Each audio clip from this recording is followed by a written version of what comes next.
नमस्कार। आज हम वीकली करंट अफेयर्स में 15 सितंबर से लेके 21 सितंबर तक के इंपॉर्टेंट क्वेश्चंस को कवर करेंगे। यदि आपको इनके आंसर्स पता है तो पॉज करके आप उसका आंसर नीचे कमेंट सेक्शन में कर सकते हैं। तो चलिए स्टार्ट करते हैं बिना किसी देरी के।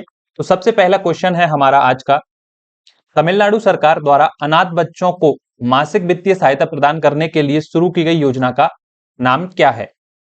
ऑप्शन ए है मगलिर विद्याल पैनम, ऑप्शन बी है मगलिर उरिमई होगाई योजना, ऑप्शन सी है अंबु करंगल योजना, ऑप्शन डी है जननी सुरक्षा योजना।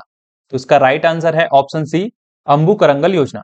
देखिए, तमिलनाडु के जो मुख्यमंत्री हैं एम के स्टालिन, उन्होंने 16 सितंबर को अंबु करंगल अनाथ बच्चों के लिए एक योजना शुरू की है। इस योजना को हिंदी में प्यार के हाथ के नाम से जाना जाता है। इस योजना का जो मुख्य उद्देश्य होगा, जो भी अनाथ बच्चे हैं, ऑर्फन चाइल्ड जो हैं, उन बच्चों को हर महीने 2000 रुपए की वित्तीय सहायता दी जाएगी। 2000 रुपए प्रति माह वित्तीय सहायता इसके अंतर्गत प्रदान की जाएगी। और ये सहायता जो है, तो ये जो 2000 रुपए की वित्तीय सहायता दी जाएगी हर महीने, वो उसके 18 वर्ष तक होने के लिए या उसकी स्कूली शिक्षा यानी कि 12th जब तक वो करेगा तब तक ये दी जाएगी। दोनों में से जो भी चीज पहले होगी। अब कुछ एग्जाम बूस्टर फैक्ट की बात कर लेते हैं। देखिए, तमिलनाडु की हम बात कर रहे हैं, तो तमिलनाडु जो है, ये आप देख पा रहे होंगे, ये जो है स्टेट है हमारा, ये तमिलनाडु है, भारत का स्टेट। ठीक है।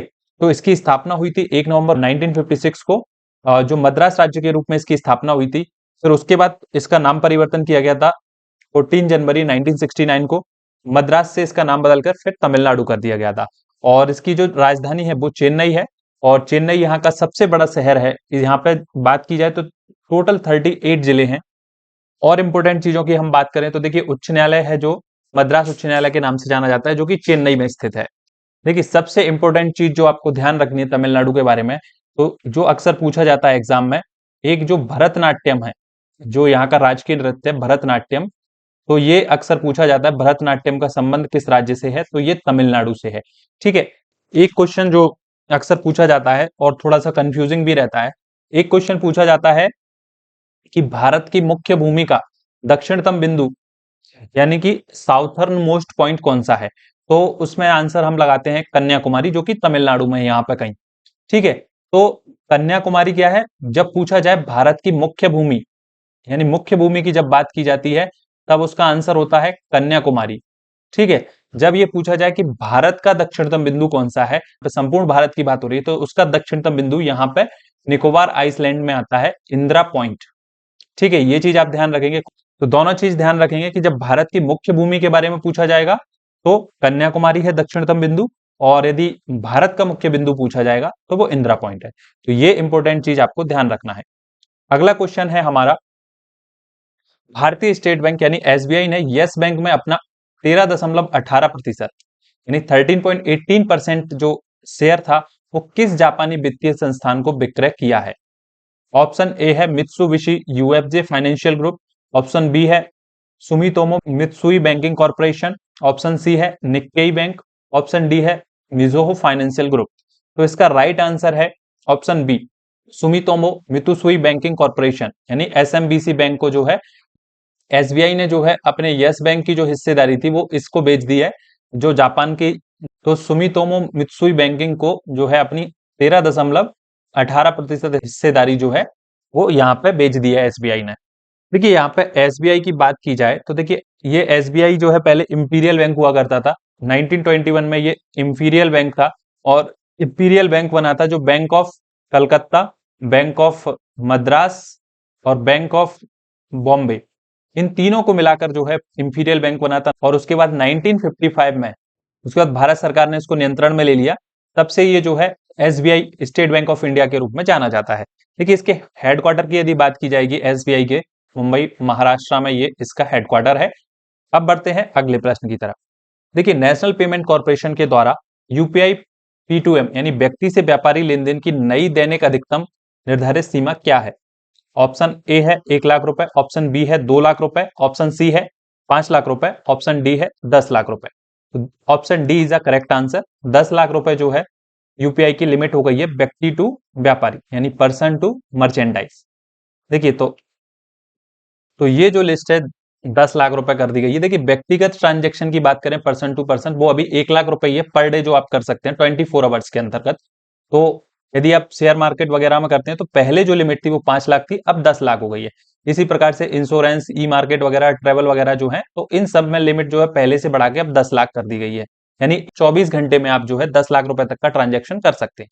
तो यहाँ पे ये अलग अलग लिमिट है, एक बार आप देख लीजिएगा। देखिए एनपीसीआई की हम बात करें तो national payment corporation of India इसकी पूरा नाम होता है, यानी भारतीय राष्ट्रीय भुगतान निगम। इसकी स्थापना हुई थी 19 दिसंबर 2008 को इसकी स्थापना हुई थी। ठीक है, और इसकी स्थापना जो की गई थी आरबीआई और जो इंडियन बैंकिंग एसोसिएशन है, इन लोगों ने मिलकर इसकी स्थापना की थी। 2007 का पेमेंट सेटलमेंट एक्ट है, उसके अंतर्गत इसकी स्थापना हुई थी। तो ये क्या करता है कि देखिए भारत में जो भी रिटेल पेमेंट होते हैं उनको गवर्न करता है, यानी कि कुल मिला के सामान्य भाषा में कहें तो डिजिटल लेन देन जो होता है उसको गवर्न करने वाली संस्था का नाम है एनपीसीआई। ठीक है, तो बात हम यूपीआई की करें तो यूपीआई की फुल फॉर्म होती है यूनिफाइड पेमेंट सिस्टम। ठीक है, इसकी स्थापना हुई थी 11 अप्रैल 2016 को। ठीक है, और ये जो है एनपीसीआई का ही प्रोडक्ट है। अगला प्रश्न है, भारत में इंजीनियर्स डे किस महान अभियंता यानी इंजीनियर की जयंती के अवसर पर मनाया जाता है? ऑप्शन ए है M Visvesvaraya, option B Abdul Kalam, option C JRD Tata, option D Satyendranath Bose. इसका राइट आंसर है ऑप्शन ए एम विश्वेश्वरैया। ठीक है, ए इसका राइट आंसर है। तो इन्हीं की जो जयंती होती है उसके अवसर पर हर साल 15 सितंबर को, कितना, 15 सितंबर को जो है इंजीनियर्स डे मनाया जाता है, नेशनल इंजीनियर्स डे। और इनकी 164वीं जयंती इस बार थी। और अब कुछ एग्जाम बूस्टर फैक्ट देख लेते हैं इस प्रश्न से संबंधित। तो देखिए सबसे पहले बात की जाए तो ये जो एम विश्वेश्वरैया हैं, इनका जन्म हुआ था 15 सितंबर 1861 को मुद्देनहल्ली कर्नाटक में हुआ था। ठीक है, इन्हें 1955 में इनके उत्कृष्ट कार्य के लिए भारत का सर्वोच्च नागरिक सम्मान भारत रत्न दिया गया था। और देखिए पहली बार ये जो हम बात कर रहे हैं इंजीनियर्स डे, ये मनाया गया था 1967 में। तो पहली बार इंजीनियर्स डे 1967 में बनाया गया था। इनकी महत्वपूर्ण परियोजना, ये ध्यान रखिएगा, कृष्णराज सागर, ये जो आप कृष्णराज सागर डैम का ये फोटो देख पा रहे होंगे, ऐसी इंजीनियरिंग के अटूट उदाहरण इन्होंने पेश किए थे। तो इनकी बेहतरीन इंजीनियरिंग के लिए इन्हें जाना जाता था भारत में। और मैसूर हैदराबाद में बाढ़ सुरक्षा प्रणाली भी इन्होंने डिजाइन की थी। इसके अलावा और भी चीजें थी जो इन्होंने डिजाइन की थी। तो इतनी सारी चीजें आपको इस प्रश्न से याद रखनी है। बढ़ते हैं अगले प्रश्न की ओर। बाइपो यानी विश्व बौद्धिक संपदा संगठन के द्वारा प्रकाशित ग्लोबल इनोवेशन इंडेक्स 2025 में भारत की रैंक क्या है? ऑप्शन ए है 48वां, बी 40वां, सी 38वां, डी 35वां। इसका राइट आंसर है ऑप्शन सी 38वां। तो देखिए अभी बाइपो ने अपनी ग्लोबल इनोवेशन इंडेक्स 2025 की रिपोर्ट प्रकाशित की है। इस रिपोर्ट में भारत ने पिछले सालों से सुधार करते हुए 38वें स्थान पर पहुंच गया है। देखिए इसमें पहले की बात करें तो 2020 में भारत की रैंक इसमें 48वीं थी और अभी जो है 10 रैंकिंग नीचे आ गया है। देखिए और ये जो रिपोर्ट प्रकाशित की जाती है बाइपो के द्वारा हर साल प्रकाशित की जाती है। देखिए इनोवेशन का मतलब ये किस देश ने कितनी नई तकनीक को अपनाया, कौन कौन से नए नवाचारों में प्रयोग किया, रचनात्मकता को इन्होंने बढ़ावा दिया। इस प्रकार की चीजों को बढ़ावा देने के संबंध में जो है ग्लोबल इंडेक्स सूची बाइपो जारी करता है। थोड़ी सी यहाँ पे हम देख लेते हैं कि रैंकिंग किसकी कितनी रही है। तो ये जो है पहले पे आपका स्विट्जरलैंड इस रैंकिंग में रहा है 2025 में, और स्वीडन दूसरे पर, यूनाइटेड स्टेट तीसरे पर, और रिपब्लिक ऑफ कोरिया जो है फोर्थ इस पर रहा है, फिफ्थ पर आपका सिंगापुर रहा है, और हमारा प्यारा भारत इस रैंकिंग में रहा है 38 नंबर पर।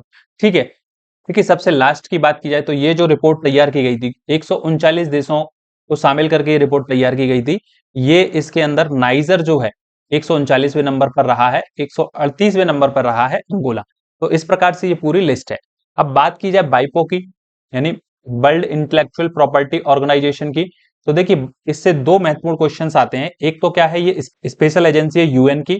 देन दूसरा जो है, इसकी स्थापना हुई थी 14 जुलाई 1967 को। ठीक है, और इसका हेडक्वार्टर जो है आपका जिनेवा स्विट्जरलैंड के अंदर आता है। इसके टोटल 193 मेंबर्स हैं। तो इतनी सारी चीजें जो है आपको बाइपो और इस प्रश्न से याद रखनी है। ठीक है, बढ़ते हैं अगले प्रश्न की तरफ। हाल ही में महाराष्ट्र के राज्यपाल का अतिरिक्त प्रभार किसने संभाला है? Option A CP Radhakrishnan, B Draupadi Murmu, C Acharya Devvrat, D Shri Chandrashekhar. तो इसका राइट आंसर है ऑप्शन सी आचार्य देवव्रत।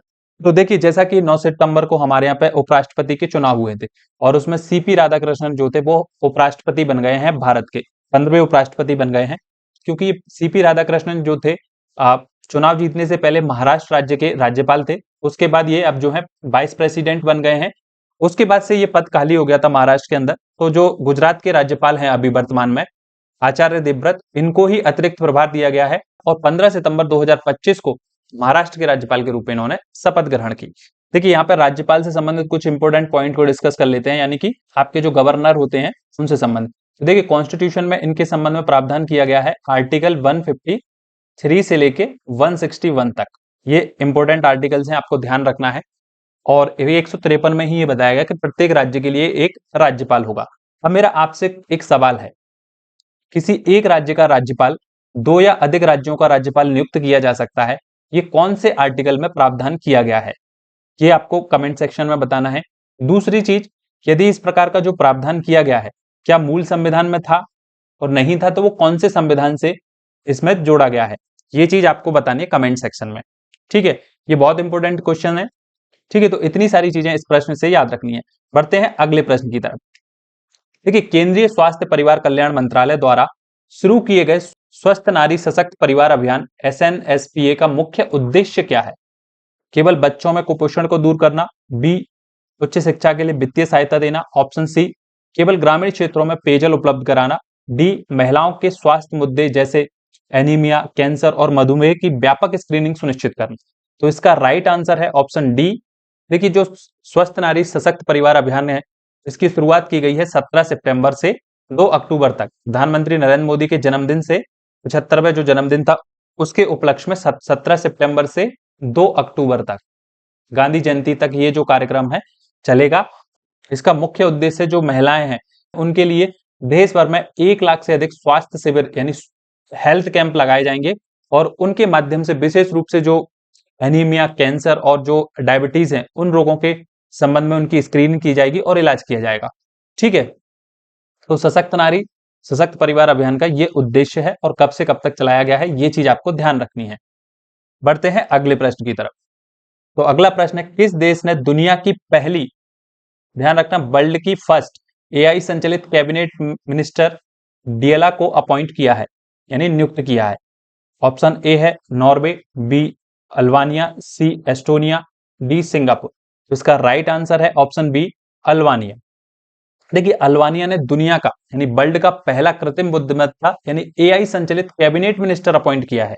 तो ये जो आप देख रहे होंगे ये है डियला, इसको कैबिनेट मिनिस्टर अपॉइंट किया गया है। ये जो भी खरीद फरोख्त होती है कार्यभार इसको सौंपा गया है।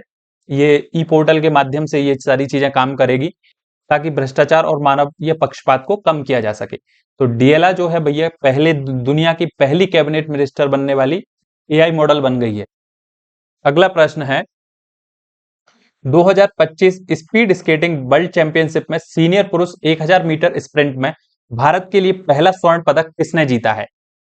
तो इसका ऑप्शन ए है कृष शर्मा, बी सतीश लिंगम, सी आनंद कुमार बेल कुमार, डी हरीश पटेल। इसका राइट आंसर है ऑप्शन सी आनंद कुमार बेल कुमार। तो देखिए आनंद कुमार बेल कुमार ने चाइना का जो बेईदेह शहर है, एक तो इसका प्रोनाउंसिएशन भी अजीब है, थोड़ा सा देख लेना। बेईदेह जो है अभी 2025 की स्पीड स्केटिंग विश्व चैंपियनशिप आयोजित की गई थी, उसमें सीनियर पुरुष 1000 मीटर स्प्रिंट में भारत के लिए फर्स्ट एवर, मतलब ये पहला ही है इस फील्ड के अंदर पहला स्वर्ण पदक जीता है आनंद कुमार बेल कुमार ने। तो ये जो आप फोटो देख पा रहे होंगे ये है आनंद कुमार और ये भारतीय इतिहास का पहला स्वर्ण पदक है स्केटिंग में। ठीक है, यहाँ पे देखो कुछ 2-3 चीजें फैक्ट हैं इसके जो जान लेते हैं हम। तो देखिए ये जो है अभी स्पीड स्केटिंग वर्ल्ड चैंपियनशिप जो चल रही है उसमें आनंद कुमार जो है इन्होंने 2 गोल्ड जीते हैं, एक 1000 स्प्रिंट्स में, India first ever senior world championship champion है। और मेंस 42 किलोमीटर मैराथन जो हुई थी उसमें इंडिया का पहला गोल्ड इन्होंने यहाँ पे जीता है।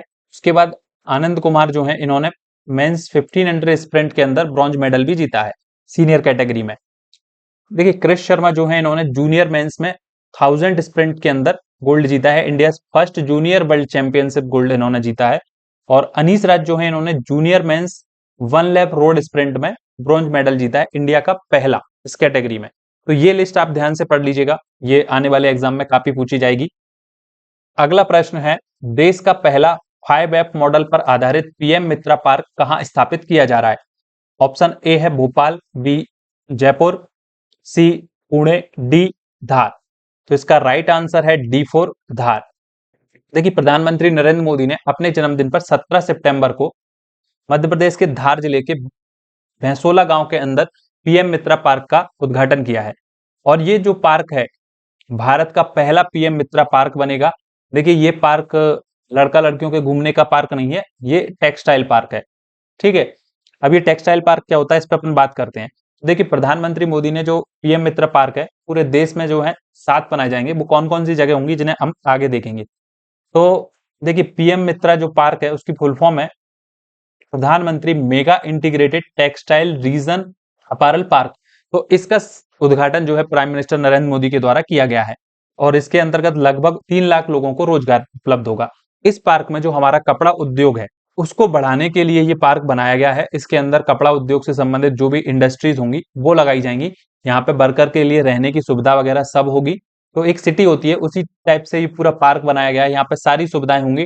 टेक्सटाइल में जो भी व्यक्ति वर्क करेगा या कंपनीज वगैरह होंगी उनके लिए ये टेक्सटाइल लगाई गई है। देखिए 2021 में इनकी घोषणा की गई थी और योजना की 2021-22 से 2028 तक में पूरे देश के अंदर 7 पार्क स्थापित किए जाएंगे। अब ये जो पार्क है 5 ऐप का मतलब क्या है। इस 5 ऐप में 5 ऐप का मतलब देख लीजिए, ये अक्सर एग्जाम में पूछा जा सकता है। फार्म यानी आपके खेत से जो कपास वगैरह की खेती होती है उसको लाएंगे, फिर उसका धागा बनाएंगे फाइबर। देन फाइबर से फैक्ट्री में जाएगा, फैक्ट्री में हम फैशन के लिए कपड़े बनाएंगे और कपड़े के बाद उसको फॉरेन में हम बेच देंगे। ठीक है, तो इस तरीके से ये जो है हमारा 5 ऐप मॉडल पर आधारित पीएम मित्र पार्क बनेगा। तो ये जो 7 बनने हैं पार्क वो कहाँ पे बनेंगे, ये देखिए एक जो है आपका विरुधनगर तमिलनाडु में बनेगा, दूसरा नवसारी गुजरात में बनेगा, तीसरा कलबुर्गी कर्नाटक, चौथा धार मध्य प्रदेश। यानी देखिए अभी ये जो है फर्स्ट एमपी में ही बन रहा है तो धार मध्य प्रदेश, पांचवा आपका बनेगा लखनऊ उत्तर प्रदेश, छठा आपका वारंगल तेलंगाना और अमरावती महाराष्ट्र। तो इन जगह पे ये 7 जगह हैं, 7 स्टेट के नाम आप ध्यान रखना, जगह के नाम आप ध्यान रखना कौन कौन सी जगह पे पीएम मित्र पार्क बनाया जा रहा है। अगला है T20 अंतरराष्ट्रीय क्रिकेट में 100 विकेट लेने वाले पहले भारतीय गेंदबाज कौन बने हैं। ऑप्शन ए है जसप्रीत बुमराह, बी युजवेंद्र चहल, सी अर्शदीप सिंह, डी रविचंद्रन अश्विन। तो इसका राइट आंसर है ऑप्शन सी हर्षदीप सिंह जो है। देखिए अभी T20 अंतरराष्ट्रीय क्रिकेट जो चल रहा है उसमें हर्षदीप सिंह जो है 100 विकेट लेने वाले पहले भारतीय बन गए हैं। और ये जो पूरी उपलब्धि इन्होंने की अभी जो एशिया कप चल रहा है ओमान के खिलाफ खेलते हुए 64 मैचों में ही इन्होंने ये अचीवमेंट प्राप्त कर ली है। अर्शदीप की बात की जाए तो इन्होंने 3 साल 74 दिनों में 100 विकेट लिए हैं। तो ये दूसरे सबसे तेज यानी इतने कम समय में 100 विकेट पूरे करने वाले खिलाड़ी बने हैं। उनसे पहले बहरीन के रिजवान वट हैं जिन्होंने 2 साल 240 दिन के अंदर ये उपलब्धि हासिल की थी। तो इस तरीके से अर्शदीप जो है 100 विकेट लेने वाले T20 के अंतर्गत पहले भारतीय बन गए हैं। तो ये चीज इंपॉर्टेंट है, आपको ध्यान रखना है। अगला प्रश्न है केंद्रीय कृषि मंत्रालय द्वारा रबी अभियान 2025 के लिए आयोजित राष्ट्रीय कृषि सम्मेलन का विषय क्या था, यानी उसकी थीम बतानी है। एक कृषि उत्पादकता में वृद्धि, बी एक राष्ट्र एक कृषि एक टीम, सी किसानों की आय दुगनी करना, डी जलवायु अनुकूलित खेती करना। तो ऑप्शन बी इसका राइट आंसर है one nation one agriculture one team. ठीक है, ये इसकी थीम थी, यानी एक राष्ट्र एक कृषि एक टीम। तो देखिए केंद्रीय मंत्री जो शिवराज सिंह चौहान है, केंद्रीय कृषि एवं किसान कल्याण मंत्रालय के द्वारा रबी अभियान 2025 के लिए पूसा नई दिल्ली में ये आयोजन किया गया था 2 दिन के लिए। और उसी आयोजन का थीम था एक राष्ट्र एक कृषि एक टीम था। देखिए यहाँ पर रबी की फसलों की बात की जाए तो रबी की जो फसलें होती हैं वो आपके अक्टूबर दिसंबर के बीच में बोई जाती हैं। ठीक है, इसके बीच में बोई जाती हैं और ये काटी जाती हैं आपकी, इनकी कटाई होती है अप्रैल मई के बीच में इनकी कटाई होती है। कि इसमें जैसे गेहूं है, जौ है, मटर है, चना आपका होता है, अलसी, सरसों, राजमा, इस प्रकार की जो खेती होती है वो रबी फसलों के अंतर्गत आती है। देखिए वहीं खरीफ फसल जो रहती है, खरीफ की फसलें वो जो है आपके मानसूनी फसलें हम कह सकते हैं, उन्हें मानसून जब आता है तो उस टाइम पे बोई जाती हैं। जैसे कि मूंगफली है, ज्वार है, बाजरा है, आपके इस प्रकार की जो फसलें होती हैं वो आपकी खरीफ की फसलें कहलाती हैं। अब बढ़ते हैं आगे। सितंबर 2025 से लागू नए H1B वीजा नियमों के अनुसार नए H1B आवेदनों के लिए एक मुश्त शुल्क कितना निर्धारित किया गया है। तो ठीक है, अभी अमेरिका ने जो H1B वीजा के लिए फीस डिसाइड की है वो कितनी देनी है तो वो आपको बताना है। ए $2000, बी $10,000, सी $50,000, डी $1,00,000। तो इसका राइट आंसर है ऑप्शन डी, $1,00,000। यहाँ पे ये गलत लिख गया है, ऑप्शन डी। ऑप्शन डी जो है आपका राइट आंसर है इसका। देखिए अमेरिका ने अभी, जैसा कि हमें पता ही है कि देखिए अमेरिका में ट्रंप जो है एक तरफ टैरिफ बार भी खेल रहा है और दूसरा ये भी, तो अब H1B वीजा जो है, देखिए कोई भी व्यक्ति यदि अमेरिका के अंतर्गत कोई कंपनी यदि किसी बाहरी व्यक्ति को यानी अमेरिका के बाहर के लोगों को यदि हायर करती है तो उसको H1B वीजा इशू किया जाता है वहां पे एम्प्लॉयमेंट के लिए। एक तरीके से क्या है, ये एम्प्लॉयमेंट ऑथराइजेशन कार्ड होता है। अब इस वीजा पे जब कोई जाता है तो उसको पहले फीस देनी पड़ती थी $5,000-6,000 कुछ, लेकिन अब जो फीस कर दी है, तो इसकी जो फीस कर दी है वो कर दी है $1,00,000। तो देखिए इससे सबसे ज्यादा जो प्रभावित होंगे वो इंडियंस प्रभावित होंगे। वो कैसे प्रभावित होंगे, देखिए हर साल जो H1B वीजा जारी किए जाते हैं अमेरिका के द्वारा, उसमें 73% भारत के लोग शामिल होते हैं, यानी 70% से ज्यादा वीजा जो है भारतीय लोगों को दिए जाते हैं। बढ़ते हैं अगले प्रश्न की तरफ। हाल ही में किस राज्य ने गायक जुबिन गर्ग के निधन पर 20 से 22 सितंबर तक 3 दिवसीय राजकीय शोक घोषित किया है? ऑप्शन ए है असम, बी पंजाब, सी महाराष्ट्र, डी केरल। तो इसका राइट आंसर है असम। तो देखिए असम में अभी जो है गायक जुबिन गर्ग जो हैं, इनकी सिंगापुर में अचानक मृत्यु हो गई थी। ये जो आप देख पा रहे होंगे, शायद आपने उनका गाना सुना हो, गैंगस्टर एक मूवी आई थी, उसमें या आली करके एक गाना आया था, तो वो उन्होंने गाया था, और भी कई अच्छे गाने उन्होंने गाए थे। तो देखिए असम के जो मुख्यमंत्री हैं हेमंत बिस्व शर्मा, इन्होंने जो जुबिन गर्ग है उनकी मृत्यु पर 20 सितंबर से 22 सितंबर तक का 3 दिवसीय राजकीय शोक घोषित किया है। इस दौरान कोई भी सरकारी सांस्कृतिक कार्यक्रम, मनोरंजन आयोजन वगैरह ये सब आयोजित नहीं किया जाएगा। अगला प्रश्न है कि हाल ही में केंद्रीय गृह मंत्री अमित शाह ने भारत के सबसे बड़े खेल परिसर का उद्घाटन कहाँ किया है? तो देखिए इंडिया का सबसे बड़ा जो स्पोर्ट कॉम्प्लेक्स का इनॉग्रेशन किया है वो कहाँ किया गया है, ये आपको बताना है। ऑप्शन ए है बड़ोदरा गुजरात, बी पुणे महाराष्ट्र, सी नरनपुरा अहमदाबाद, डी नई दिल्ली। तो इसका राइट आंसर है ऑप्शन सी नरनपुरा अहमदाबाद। देखिए अहमदाबाद के अंदर भारत का सबसे बड़ा स्पोर्ट कॉम्प्लेक्स बनाया गया है और इसका उद्घाटन किया है 16 सितंबर को केंद्रीय मंत्री अमित शाह के द्वारा। ये स्पोर्ट कॉम्प्लेक्स की सबसे बड़ी बात यह है कि इसके अंदर जल से संबंधित जो भी स्पोर्ट्स हैं उसके लिए जलीय परिसर भी इसमें बनाया गया है। इंडोर आउटडोर गेमों के लिए भी सभी सुविधा से युक्त यहाँ पे सभी एथलीटों के प्रशिक्षण और आवासीय सुविधा उपलब्ध कराई जाएगी। तो ये सारी चीजें हैं। अगला प्रश्न है 2025 में यूनेस्को विश्व धरोहर स्थलों यानी वर्ल्ड हेरिटेज लिस्ट की अस्थायी सूची में भारत के कुल कितने नए स्थलों को शामिल किया गया है और वो किस श्रेणी के हैं? ए है 5 सांस्कृतिक, 2 प्राकृतिक स्थल, बी 7 प्राकृतिक धरोहर स्थल, सी 7 सांस्कृतिक धरोहर स्थल, डी 6 और 1 मिश्रित स्थल। यहाँ पे 6 सांस्कृतिक होना चाहिए, आप यहाँ पे 6 कोई भी एक ऑप्शन ले लीजिए, 6 प्राकृतिक और 1 मिश्रित। तो इसका राइट आंसर है बी।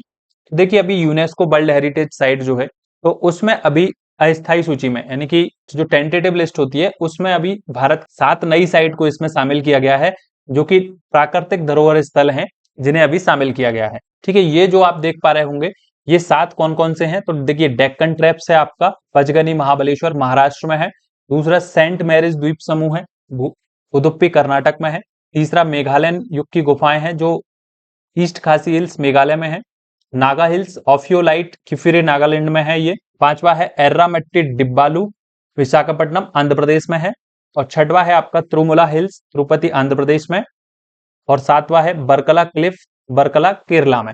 तो ये 7 जो है आपके यूनेस्को वर्ल्ड हेरिटेज साइट की टेंटेटिव लिस्ट में शामिल किए गए हैं। देखिए टेंटेटिव लिस्ट वो होती है जब परमानेंट किसी स्थल को धरोहर स्थल के रूप में घोषित किया जाता है, उससे पहले का ये एक प्रोसेस होता है। अगला प्रश्न है हाल ही में भारतीय तटरक्षक बल में शामिल किए गए नए तीव्र गश्ती पोत का नाम क्या है? विक्रांत, ऑप्शन ए है विक्रांत, बी अदम्य, सी विराट, डी आपका प्रहरी। तो इसका राइट आंसर है ऑप्शन बी अदम्य। देखिए अभी हाल ही में भारतीय तटरक्षक बल जो है यानी इंडियन कोस्ट गार्ड उसकी ताकत को बढ़ाने के लिए नया गश्ती पोत FPV-ICG अदम्य जो है इसको ओडिशा के पारदीप बंदरगाह पे लॉन्च किया गया है और ये जहाज पूरी तरह से क्या है स्वदेशी तकनीक पर आधारित है। गोवा शिपयार्ड GSL के द्वारा इसको डिजाइन किया गया है और इसकी तैनाती जो है पारादीप उड़ीसा तट पर की गई है। देखिए इसका मुख्य कार्य क्या होगा, समुद्र में निगरानी करना, खोज बचाव, प्रदूषण नियंत्रण, भारत के समुद्री हितों की रक्षा करना, मुख्य रूप से उसमें इसको उपयोग में लिया जाएगा। ये जो आप देख पा रहे होंगे ये है अदम्य, इंडियन कोस्ट गार्ड में शामिल किया गया है अदम्य को। तो ध्यान रखना है कि अदम्य जो है एक गश्ती पोत है।